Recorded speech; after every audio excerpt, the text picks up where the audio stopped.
पौराणिक ग्रंथों में बुधवार के व्रत की कथा इस प्रकार मिलती है। बहुत समय पहले की बात है कि एक साहूकार का नया नया विवाह हुआ था।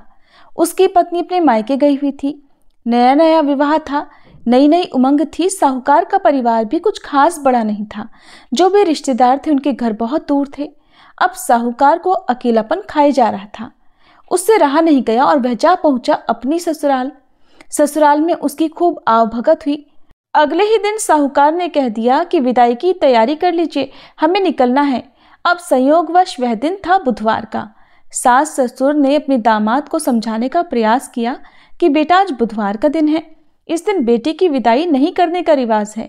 बेटी की विदाई तो क्या, किसी भी शुभ कार्य के लिए यात्रा पर जाना बुधवार के दिन शुभ नहीं माना जाता।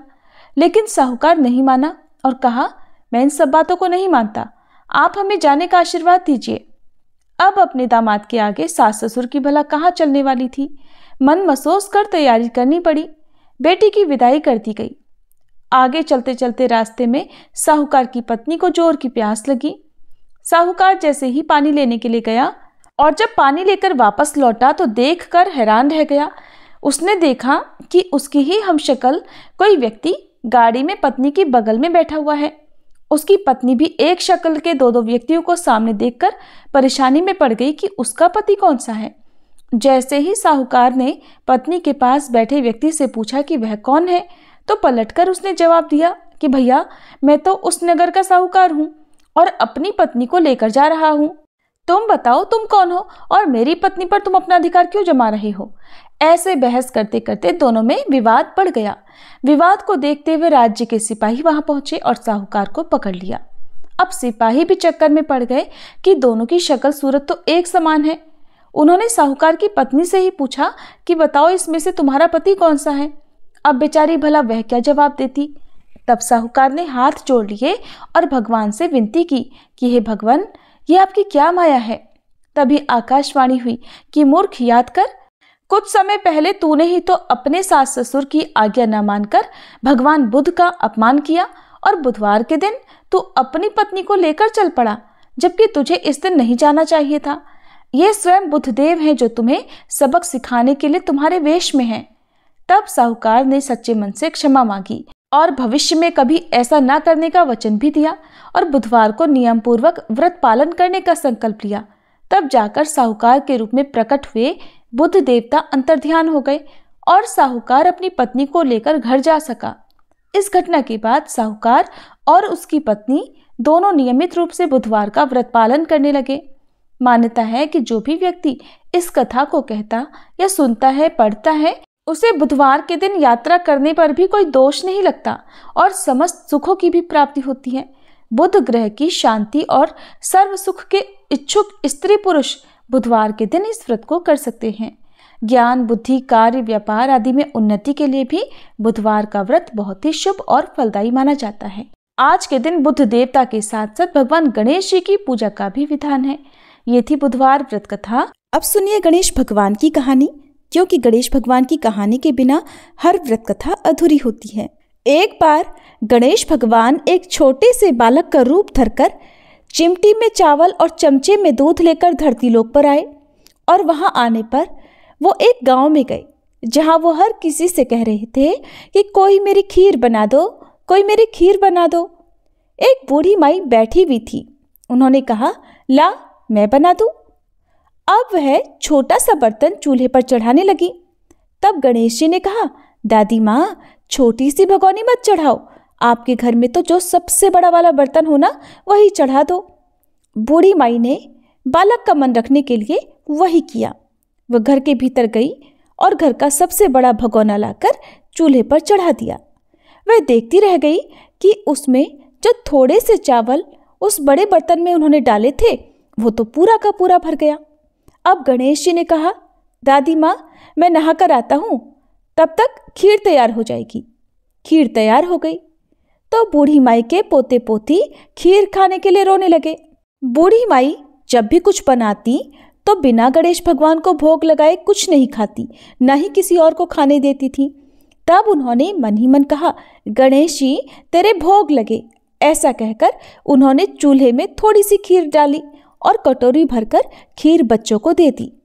बूढ़ी माई की पड़ोसन ऊपर से देख रही थी, तो बूढ़ी माई ने सोचा ये तो उस बालक से चुगली कर देगी, तो एक कटोरा भरकर उन्होंने उस पड़ोसन को भी पकड़ा दिया।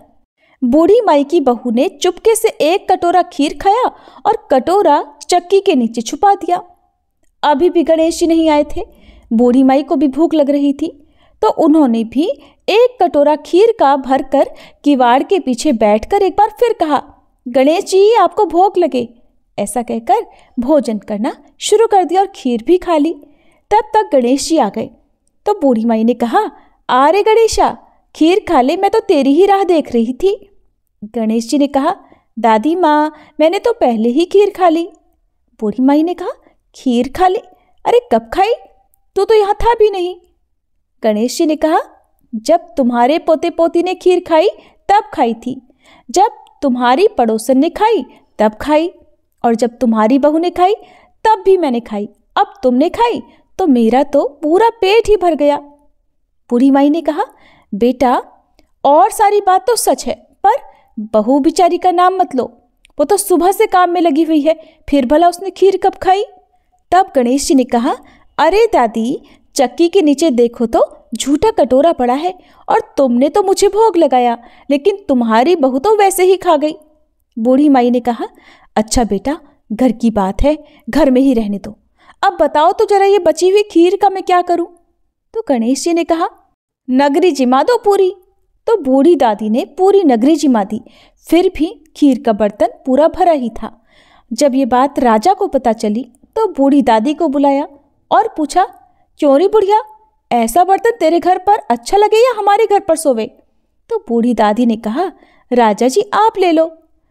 राजा ने खीर का बर्तन महल में मंगवा लिया, और लाते ही जब उसमें से खीर मांगी तो खीर की जगह पर कीड़े मकोड़े बिच्छू कंछले हो गए और उसमें से दुर्गंध आने लगी। ये देखकर राजा ने बुढ़िया से कहा, अरे बूढ़ी दादी अपना ये बर्तन वापस ले जाओ, हमने तुम्हारा बर्तन तुम्हें वापस कर दिया।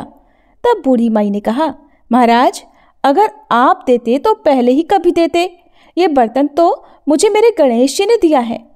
ऐसा कहकर बूढ़ी माई ने वो बर्तन वापस ले लिया, और उनके हाथों में लेते ही उस बर्तन की दुर्गंध दूर हो गई, सुगंधी आने लगी। घर आकर बूढ़ी दादी ने गणेश जी से कहा, अब बताओ बची हुई खीर का क्या करें?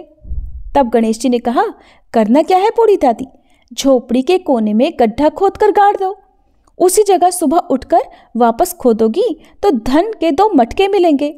ऐसा कहने के बाद गणेश भगवान वहीं अंतर ध्यान हो गए। जाते समय झोपड़ी के लात मारते हुए गए तो झोपड़ी की जगह पर महल हो गया। सुबह बहू ने फावड़ा लेकर पूरे घर को खोद दिया, जो कुछ भी नहीं मिला। तब बहू ने कहा, सासू जी थारो गणेश जी तो झूठो है। सासू ने कहा, बहू मारो गणेश झूठो नहीं है, ला मैं देखूं। ऐसा कहकर वह सुई लेकर खोजने लगी।